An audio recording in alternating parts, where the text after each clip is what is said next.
ఒక గ్రామంలో రవి అని ఒక బాలుడు ఉండేవాడు. అతను చాలా మంచివాడు. ఏ పని అయినా నెమ్మదిగా ఆలోచించి చేసేవాడు. అతని మిత్రులు అతన్ని దూరం పెట్టేవారు. అందరూ కలిసి ఆడేవారు, కాని రవిని తీసుకెళ్లేవారు కాదు. దాంతో రవి ఒంటరిగా ఉండి బాధపడేవాడు. ఒకరోజు రవి ఇంటి ముందు కూర్చొని రుచికరమైన వంటలు తింటూ ఉన్నాడు.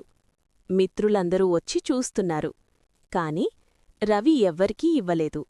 వాళ్లు కోపంగా, రవి ఎంత మంచివాడో అనుకున్నాం, కాని మాకివ్వడం లేదు అని మాట్లాడుకున్నారు. అప్పుడే ఒక పెద్ద మనిషి వచ్చి, మీరు ప్రతిరోజూ కలిసి తిరుగుతారు, కాని రవిని కలుపుకోవడం లేదు. అది న్యాయమా? అన్నాడు. పిల్లలందరూ సిగ్గుపడ్డారు. పిల్లలు అందరూ రవికి క్షమాపణ చెప్పారు. రవి నవ్వుతూ, మనం స్నేహితులం అని చెప్పాడు.